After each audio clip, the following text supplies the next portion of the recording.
और चलिए सीधे रुख करेंगे हरियाणा का, जहां पर सीएम योगी आदित्यनाथ पहुंचे हैं, संबोधन कर रहे हैं, आपको सुनवाते हैं।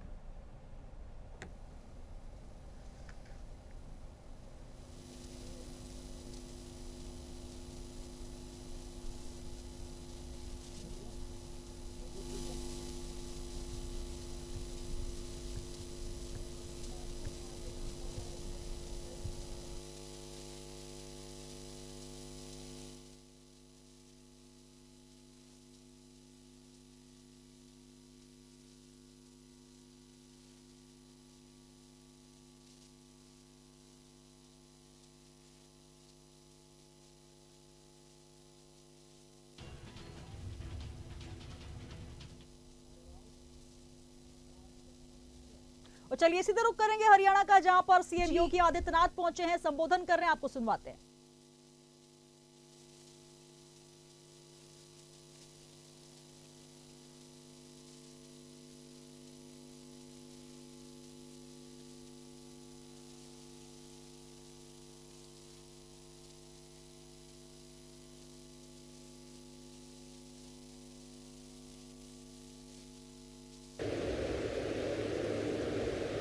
नाथ संप्रदाय के हमारे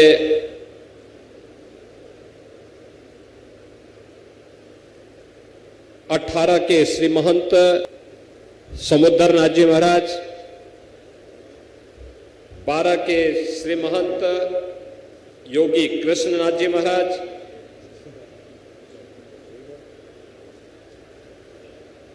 योगी महासभा के महामंत्री श्री महंत चैताई नाथ जी महाराज, श्री महंत लहर जी महाराज, श्री महंत राजनाथ जी महाराज,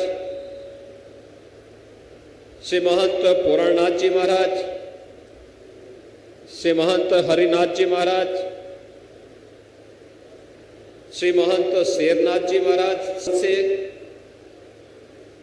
श्री महंत केशवनाथ जी महाराज, श्री महंत सुंदराय नाथ जी महाराज, श्री महंत पंचमनाथ जी महाराज, श्री महंत रूपनाथ जी महाराज। आज के कार्यक्रम में जिनका विशेष आशीर्वाद प्राप्त हो रहा है, ऐसे हमारे पूज्य संत श्री महंत रविंद्र पुरी जी महाराज, सभी हमारे खड़ दर्शन संप्रदाय से जुड़े हुए पूज्य संतजन, भक्तजन और उपस्थित सभी बहनों और भाइयों, मैं सबसे पहले हरियाणा की जनता जनार्दन का अभिनंदन करता हूं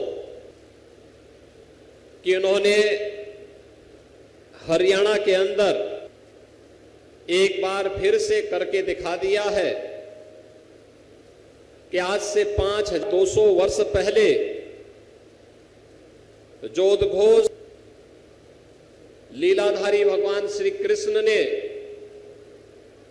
कुरुक्षेत्र की धरती से दिया था, परित्राणाय साधुनाम विनाशाय च दुष्कृताम, हरियाणा की जनता जनार्दन ने अभी हाल ही में विधानसभा चुनाव माध्यम से फिर से जनता का जनार्दन का रूप क्या होता है, वह कैसे फैसला लेती है, यह के दिखाया है। इस शानदार विजय के लिए आप सभी हरियाणा वासियों का हृदय से आभार करते हुए आप सबका मैं बधाई देता हूं, आपका अभिनंदन करता हूं।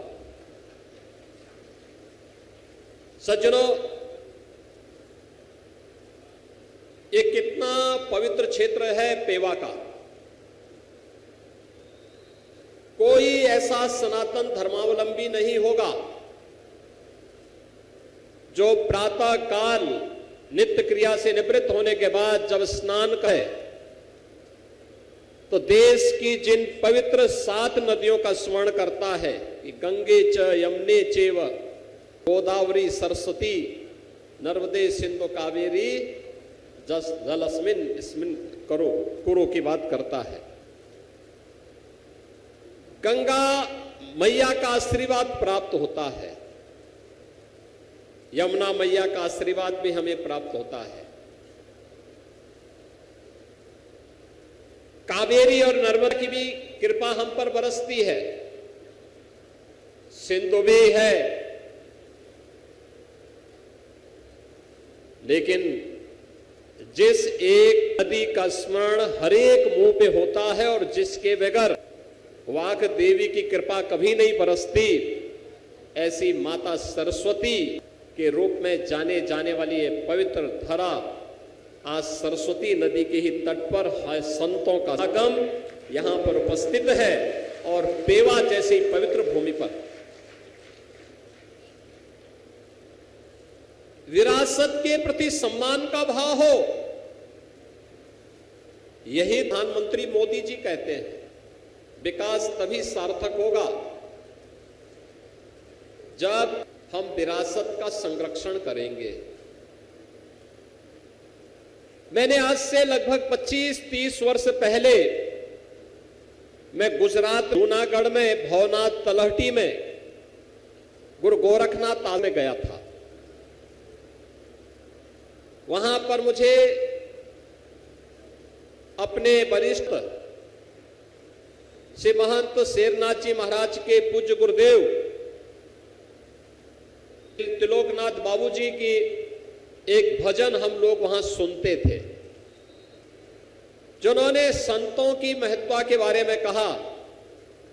संत है सुहागी रहते सदा मगन और जिस लोक में करते सदा चमन।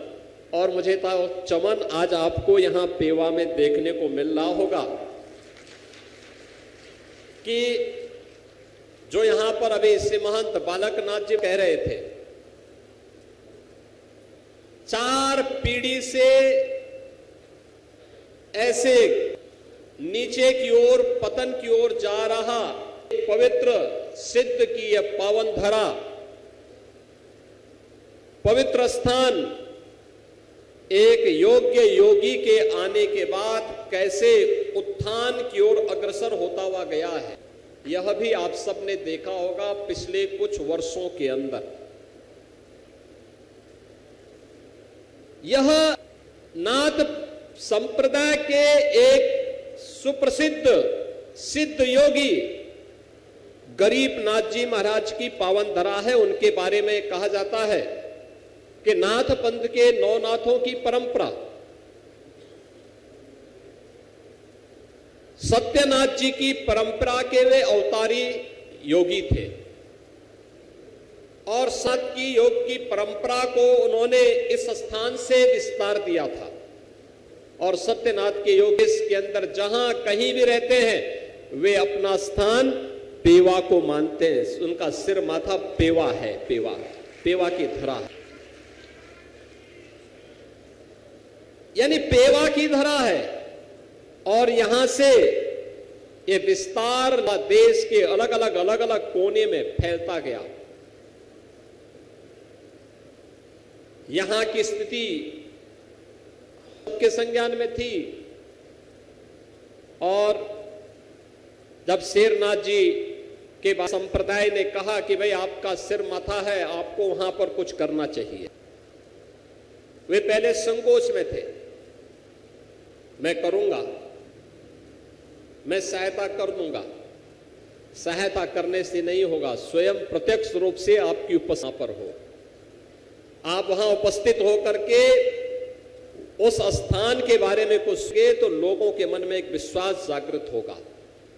और मुझे प्रसन्नता है एक छोटे से कार्यकाल के से महंत शेरनाथ जी बापू ने न केवल पेवा को बल्कि शामली और मुजफ्फर के भी उजड़े हुए स्थानों को फिर से चमन ला करके उन सिद्धों की उनकी भावनाओं को मूर्त रूप दे करके भक्तों को एक मान दिया है।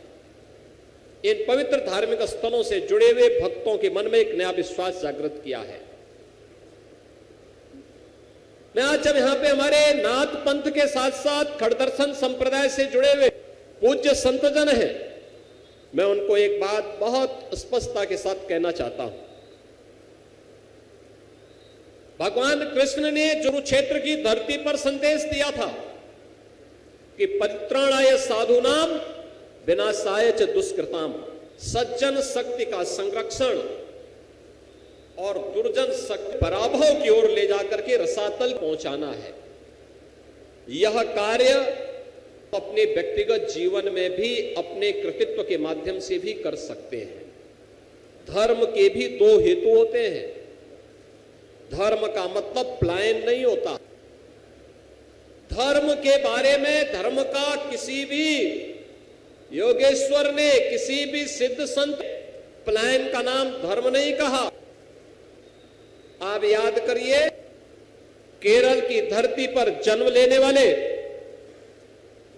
81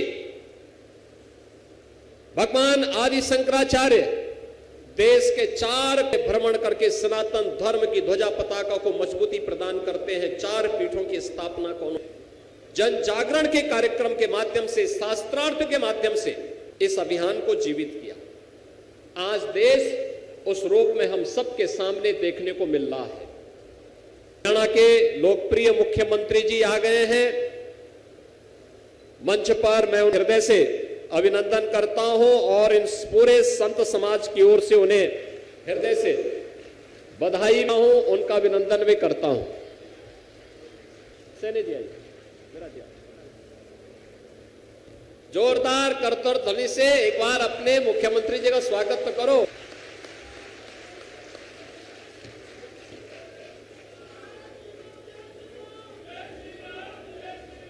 देखिए, मैंने इसीलिए शुरुआत को पहले ही बधाई दे दी थी। श्री नायब सिंह सैनी हरियाणा के मुख्यमंत्री है और मैंने इसीलिए शुरुआत में आपको के लिए धन्यवाद दिया कि अभी हाल ही में हरियाणा के अंदर जो चुनाव हुए, चुनाव में हरियाणा की जनता ने जो ऐतिहासिक फैसला लिया, इसके लिए अब सैनी जी आ गए हैं। उनको तो मैं हृदय से बधाई देता ही, साथ साथ आप सभी जनता जनार्दन को, हरियाणा वासियों को भी हृदय से उनका अभिनंदन हूं, उनका हम आभार भी व्यक्त करते हैं। एक सटीक फैसला। और आज इस धर्म सभा में हम प्रत्यक्ष उनकी उपस्थिति इस बात का एहसास करा रही है कि हरियाणा की जनता ने प्रधानमंत्री मोदी के आह्वान पर उनके नेतृत्व में जो फैसला किया वह सही था और हरियाणा के विकास के लिए सरकार का सहयोग की दृष्टि से अत्यंत महत्वपूर्ण है।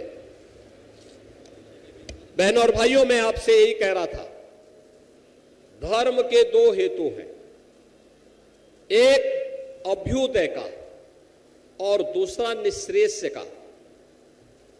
अभ्युदय का मतलब शारीरिक उत्कर्ष, अपनी सामर्थ्य के अनुसार एक सकारात्मक ऊर्जा को लोक कल्याण के विकास के अभियान के साथ जोड़ना, जो आपके लोक मंगल की कामना को आगे बढ़ा सके, आपकी कामनाओं की सहायक बन सके। इसके लिए परिश्रम करना पड़ेगा, सही फैसला लेना पड़ेगा। विकास सही है तो सही लोग चाहिए, सही नेतृत्व चाहिए, राजनीति में अच्छे राजनेता चाहिए, धार्मिक क्षेत्र में अच्छे संत चाहिए, समाज जीवन में अच्छे लोग चाहिए। अच्छे लोगों को जब हम लोग चुनकर देंगे तो परिणाम भी अच्छा आएगा और उसी अच्छे परिणाम को जो हरियाणा के लोगों ने दिखाया है, अच्छा फैसला करके, अपना निर्णय देकर के, सुना करके उन्होंने बता दिया है कि ये हरियाणा का फैसला है। उन्होंने साबित किया है भगवान कृष्ण की धरा है, उनके कर्मयोग की धरा है। जैसी करनी वैसी भरनी। अच्छा किया है, अच्छा परिणाम आएगा। जिन लोगों ने बुरा किया था उसको बुरा परिणाम दे दिया गया। और दूसरा है निःश्रेयस की। एक योगी अपने अभ्युदय को विस्मृत करके कभी निश्रेयस की प्राप्ति नहीं कर सकता। एक सद्ग्रस्त अपने अभ्युदय स्मृत करके कभी निश्रेयस की प्राप्ति नहीं कर सकता। याद करना, जब सांसारिक उत्कर्ष और विकास के कार्य करेंगे, निष्काम भाव के साथ काम करेंगे, तो उसके परिणाम हमारे सामने इसी रूप में को मिलेंगे। वो हमारे सांसारिक उत्कर्ष का, विकास का मार्ग तो प्रशस्त करेगा ही, बल्कि इस लोक में विकास साथ जोड़ करके लोक मंगल की कामना के साथ कामनाओं की सिद्धि का आधार तो तयगा ही, लेकिन इस लोक के बाद वह हमारी मुक्ति का मार्ग भी प्रशस्त करेगा, मोक्ष प्रदान करेगा, जीवन में सफलता का मार्ग भी प्रशस्त करेगा। यही है कामना धर्म की। अभ्युदय भी है, निश्रेयस भी है। इन्हीं कामनाओं को लेके प्राचीन काल से ही संतों का समागम संप्रदाय के स्तर पर, खड़दर्शन संप्रदाय के स्तर पर होते रहे हैं, और इन समागमों के माध्यम से समय समय पर होने धराधाम को उपकृत करने के लिए आने वाले देवीय पुरुषों के माध्यम से, महापुरुषों के माध्यम से जो विशिष्ट घटनाएं घटित हुई, वही हमारे पर्व और त्योहार बन गए। ये पर्व और त्योहार किस रूप में? अभी दीपावली आने वाली है, यानी बापू ने भंडारा ऐसे समय में किया है जब उसके ठीक 2 दिन के बाद दीप आने जा रही है। तो मैं आप सब हरियाणा वासियों को इस शानदार जीत के साथ साथ दीपावली की भी बधाई देता हूं, मंगल कामनाएं आप सबके प्रति करता हूं। तीसरा, संतों का समागम यहां है, यह संतों का एक कुंभ भी है। और रविंद्रपुरी जी महाराज और संपूर्णानंद जी महाराज अभी बता रहे थे, प्रयागराज में इस वर्ष महाकुंभ का आयोजन भी होने जा रहा है, 15 जनवरी से लेकर के 6 फरवरी तक। यानी दुनिया ये सबसे बड़ा आयोजन होता है, सबसे बड़ा समागम होता है। सनातन धर्म का सबसे बड़ा समागम प्रयागराज में 2025 के प्रयागराज महाकुंभ के अवसर पर हम सबको देखने का, जिसमें भारत के अंदर सनातन धर्म के साथ साथ उनके संतों की उपस्थिति होगी। प्रत्यक्ष और अप्रत्यक्ष रूप से सभी लोकों से जुड़े हुए, चाहे वह देवलोक हो, चाहे वह अन्य लोक हो, वे सभी लोकों से जुड़े हुए वे सभी देवी देवता भी आएंगे, पितृ पितर भी आएंगे, अन्य योनियों से वे सभी पवित्र आत्माएं भी इस अवसर पर वहां पर इस आयोजन में सहभागी बनकर के गंगा, यमुना और सरस्वती के पावन त्रिवेणी के संगम में स्नान करके पूज्य संतों का सानिध्य प्राप्त करेंगे। उस सानिध्य का सहभाग हम सबको प्राप्त हो, इसका आयोजन पूज्य संतों के दर्शन में, उनके नेतृत्व में भारतीय जनता पार्टी की डबल इंजन की सरकार प्रयागराज में इस आयोजन को करने जा रही है। विरासत के प्रति सम्मान का भाव क्या होना है, पेवा में तो आप देख रहे हैं, और सरस में पीछे नहीं है। हरियाणा की सरकार इस पवित्र सरस्वती नदी के पुनर्जीवन के लिए कार्य कर रही है। सरकार कार्य कर रही है, संतों की भी और भक्तों की भी जिम्मेदारी बनती है कि इस पवित्र कार्यक्रम के साथ हम सब जुड़े। सरस्वती नदी फिर से पुनर्जीवित होकर के लहलहाती भी दिखाई देगी, बशर्ते आप सब मिलकर के एक सामूहिक प्रयास करें। इसके लिए जल की एक एक बूंद का संरक्षण कर, उसके संरक्षण के लिए उपाय करना,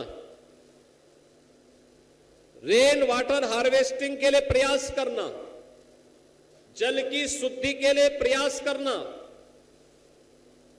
अधिक से अधिक वृक्षारोपण के कार्यक्रम के साथ जोड़ना,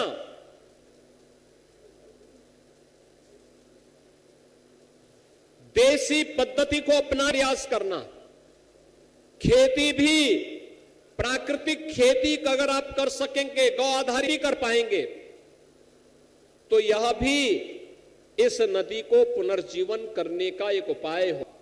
भारत की नदी संस्कृति के प्रति हमारी कृतज्ञता होगी। भारत की पवित्र देश स्वरूप इन नदियों के प्रति हम सब अपने उत्तरदायित्व का निर्वहन कर पाएंगे। और इसीलिए आज यहां पर मैं आपके बीच आया हूं कि एक तरफ हमें कृतज्ञापित करने का अवसर पड़ा है कि यहां पर 4 पीढ़ी से जो स्थान अपने उत्तरदायित्वों से विमुख हो चुका था, उस स्थान को आज एक नया नेतृत्व से महंत शेरनाथ जी बापू के नेतृत्व में प्राप्त हुआ और आज ये पेवा का स्थान फिर से यहां पे गरीब सिद्ध शिरोमणि गरीब महाराज की साधना और सिद्धि के मूर्त रूप को जीवंत करता हुआ दिखाई दे रहा है। और इस अवसर पर मैं पेशों को हृदय से बधाई देता हूं कि यहां पर आज फिर सेवा की भावना के अनुरूप यह फिर से अपने पुरातन वैभव को पुनर्स्थापित कर रहा है। ये भंडारे का कार्यक्रम, संत समागम का कार्यक्रम, संत इतनी बड़ी संख्या में पसर के अपना आशीर्वाद दे, अपने आप ही वो तीर्थ हो जाता है। ये तीर्थ अपने आप बना हुआ है। विरासत के प्रति सम्मान का ही भाव है कि आज आप उत्तर प्रदेश के काशी में जाएंगे तो काशी मान विश्वनाथ का भव्य धाम आपको देखने को मिलेगा। पहले काशी में भगवान विश्वनाथ के धाम 10 श्रद्धालु एक साथ एकत्र नहीं हो पाते थे, बहुत संकरी गली थी। आज 50,000 श्रद्धालु एक साथ वहां इकट्ठा हो सकता है। ये भव्य रूप आज वहां से मिल रहा है। अयोध्या में आप आके देखेंगे एक नई अयोध्या का दर्शन हो रहा है, भव्य और दिव्य अयोध्या। भगवान राम 500 के बाद फिर से विराजमान हो गए हैं। आप प्रयागराज में जाएंगे, प्रयागराज एक बार फिर से नए रूप में सज रहा है। 2019 का भव्य और दिव्य कुंभ तो आप होगा और 2025 का महाकुंभ उससे भी विराट होगा, उससे भी भव्य और दिव्य होगा। ही हर एक उस पवित्र स्थल को जो हम सबकी सनातन की विरासत से जुड़ा हुआ है, अवतारी परंपरा से जुड़ा हुआ है, संतों की परंपरा से जुड़ा हुआ है, ये डबल इंजन की सरकार उसका संरक्षण कर पूरी प्रतिबद्धता के साथ कार्य कर रही है। क्योंकि विरासत का संरक्षण करके ही हम उज्जवल भविष्य की कामना तक कर पाएंगे और 2047 में भारत को विकसित बनाना है। तो विरासत और विकास का अद्भुत संगम भारत को दुनिया के सामने सबसे बड़ी ताकत के रूप में स्थापित करने में सफल होगा। आज के इस अवसर पर मैं एक से जब यहां पर श्री महंत शेरनाथ जी महाराज के द्वारा ये भव्य आयोजन किया गया है, इस कार्यक्रम में आए हुए अपने सभी पूज्य संतों का अभिनंदन करता हूं। मैं यहां पर उपस्थित हरियाणा सरकार के मुख्यमंत्री श्री नायब सिंह जी को पुनः विजयी होने के लिए उन्हें हृदय से बधाई हूं। पूरे हरियाणा वासियों को जिन्होंने इस सकारात्मक फैसले के साथ जुड़ करके हरियाणा को इंजन सरकार का लाभ देने के लिए जो कार्य किया है, ये वास्तव में सनातन धर्म देश के अनुसार ही अभ्युदय के लिए आपके द्वारा उठा कदम है। और मुझे पूरा विश्वास है कि डबल इंजन की सरकार का ये लाभ हरियाणा निरंतर प्राप्त होगा। आप सबको मैं इस अवसर पर हृदय से बधाई देते हुए हरियाणा वासियों को, आप सभी सुधी जनों को, पूज्य संतों को मैं दीपावली, धनतेरस और इसके साथ जुड़ने वाले सभी पर्व और त्योहारों की से बधाई और मंगल में शुभकामनाएं देते हुए अपनी वाणी को यहीं पे देता हूं विराम। जय श्री राम।